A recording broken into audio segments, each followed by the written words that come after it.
Saya berangkat ke luar negeri, saya lari maraton bersama Ariel, Gading, dan Desta di Chicago maraton. Bulan berapa? Waktu itu Oktober 2025. Setelah selesai dari Chicago, karena masih ada waktu kosong, saya berangkat juga ke New York sebentar.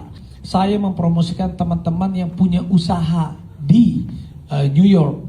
Ada yang namanya Awang Kitchen, Indo Java, ada vlognya kok di Rans Entertainment. Setelah kegiatan itu selesai, kalian bisa lihat nanti di vlognya dan di fotonya, banyak teman-teman Indonesia ngajakin foto, ngajakin apa. Saya keluar dari Awang Kitchen, 1, 2, 3 toko di sebelahnya itu ada yang namanya, itu apa namanya? Blu-ray. Mereka panggil saya, Mas Raffi, Mas Ariel, Mas Gading, foto dong sama saya. Loh, ya sudah, kami foto. Di depan tokonya. Di depan tokonya. Tidak masuk ke dalam. Dia ngelihat, Mas Raffi boleh ngeliat nggak? Aduh, cuman waktu saya juga nggak terlalu banyak karena kami harus pergi lagi. Karena itu terakhir saat kita mau pergi. Beliau memperkenalkan diri, tapi saya nggak kenal. Lalu mereka bilang, Mas Raffi, perusahaan kami ini, Blu-ray ini kita bisa kirimin apapun itu, mau handphone, mau laptop, mau iPad, mau ini, mau itu. Oh iya kan ada handphone yang terbaru, nanti kalau dikirim bisa. Ya nggak mungkin dong, saya bilang. Oh enggak, saya nggak mau kirim lewat kamu, kan nggak mungkin, saya bilang. Jadi itu dalam kira rame-rame gitu kan? Lagi rame-rame, saya bilang, oh iya. Oke, nanti kalau ada handphone yang baru itu, ya udah nanti saya kirim ya. Hanya sebatas itu. Intinya saya basa-basi. Baik, setelah itu saya pergi melanjutkan ke tempat yang lain, hanya sebatas itu. Sesudah itu tidak ada komunikasi lagi. Saya tidak ada nomor teleponnya mereka. Tidak pernah terima kiriman apapun. Tidak pernah terima kiriman apapun. Bahkan tidak. Namanya pun nggak ingat ya. Namanya pun kayak gitu. Memesan pun Enggak. Maksudnya memesan pun secara transaksional pun enggak. Hanya sebatas basa-basi. Inilah nih, ujuk-ujuk dia panggil saya, itu mobilnya kan pas saya mau masuk mobil. Nah, ibu yang satu ini sama ibu yang satu ini lupa namanya. Nah, sama koko ini saya juga baru kenal. Tiba-tiba ngajakin foto. Gak waktu si cewek Blu-ray itu nawarin, mau nggak kita kirimin iPhone baru? Reaksi kamu apa? Tidak mau. Dia bilang tadi aja mau kirim gratis. Ada buktinya nanti. Ada salah satu saksi. Nanti ada chat dia. Dia ada chat, dia bilang gratis. Saya bilang, dia ngomong ke saya, enggak, saya nggak usah, nggak mau, kalau gratis saya nggak mau, saya bilang gitu. Nanti aja, dia memang kalau pesan, iya udah, nanti kalau ada yang itu pesan, oke, saya hanya sebatas gitu aja loh bang. Dan selanjutnya tidak ada pemesan. Mereka pun tidak pernah kirim gratisan. Tidak pernah kirim gratisan. Dan pembicaraan sudah hilang, begitu selesai pulang udah selesai. Tidak ada komunikasi lagi. Vina ini kerja di salah satu toko kue bakery terbaik di dunia, namanya apa? Dan dia alhamdulillah bisa kerja di New York di toko itu. Lalu Vina karena kontrak kerjanya habis dan lain-lain, dia harus pulang. Nah alhamdulillahnya juga ternyata Vina itu, kamu tinggal di mana? Aku sewa di tempatnya Cilili. Cilili itu ternyata yang Orang Blu-ray.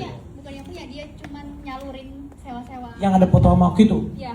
Nah salah satu itu yang 2 orang itu ada yang namanya Cilili. Sesudah heboh, dalam minggu ini dia chat kamu. Bilang apa dia? Itu kayak kasihan Raffi. Terus kan awalnya aku nggak tahu kenapa Ci gitu. Dia yang foto di depan Blu-ray itu jadi kasus. Padahal dia itu nggak masuk, cuman foto aja di depannya. Terus yang soal iPhone ada nggak bukan? Padahal dia ditawarin gratis nggak mau. Ah itu, itu artinya kirim juga enggak, beli juga enggak, ditawarin gratis juga nggak mau. Jadi mungkin tiba-tiba beberapa waktu kemudian di tahun 2026 OTT lah Blu-ray ini di mana, daerah mana? Di Lampung, Pak. Di Lampung.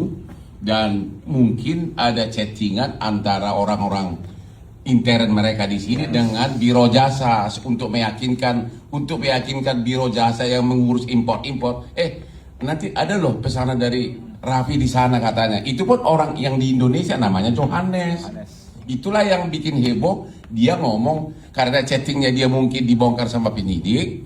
Itulah ditanyakan di persidangan dan ditanyakan apa adanya. Memang saya chatting begitu di Indonesia. Tapi dia kenal Raffi juga enggak, hubungan juga enggak. Kenal. Habis itu kemarin udah dicabut lagi, nggak ada. Jadi intinya, pertama dia tidak pernah pesan. Ini hanya basa-basi selebriti ketemu fansnya. Jadi Gading mau bersaksi. Dia ada Gading Martin. Oh, Igu Gading. Nih Gading, lu kan ada di situ, Ding. Nah, Tuh. Bener kan Ding? Coba gimana Ding? Di Amerika bareng bertugas, kita makan makanan Indonesia di Awang Kitchen di seberangnya. Ya lalu udah kita ke sebelahnya nih. Oke, terus? Begitu kita ke sebelahnya Indojaya, ada orang-orang dari sebelah memang minta foto. Minta foto, habis minta foto ya, masa kita orang minta foto orang Indonesia, masa kita nggak kasih sih? Ya iyalah, kita basa-basi segala macam. Terus kalau kita masukin barang ke Indonesia, kalau misalnya mau masukin barang bisa kayak kita, iya, kan kita begitu, iya. Tapi kan kita tindak lanjutin, kita pesan apa enggak kan nggak jadi, atau apa gimana? Kenapa jadi rame gitu loh? Raffi tidak pernah memesan iPhone maupun laptop dari Blu-ray. Itu tidak pernah pesan.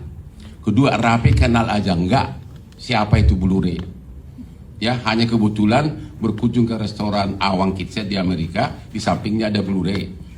Ketiga, sudah ada pengakuan dari orang Blu-ray di Amerika yang mengatakan, kasihan Raffi kenapa difitnah, aku kan cuma nawarin gratis. Itu pun nggak jadi. Gak mau sayanya juga. Oh, nggak mau juga. Saya juga nggak mau. Dan juga nggak ada komunikasi sesudah itu. Nggak ada komunikasi lagi.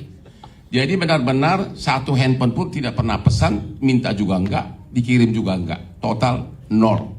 Artinya tidak ada kaitan apapun Raffi peranannya dengan tangkap tangan Blu-ray yang tertangkap tangan dalam memasukkan barang import ke Indonesia. Semua adalah fitnah dan disebarluaskan, diperbesar oleh orang-orang yang sakit jiwa dan dendam politik.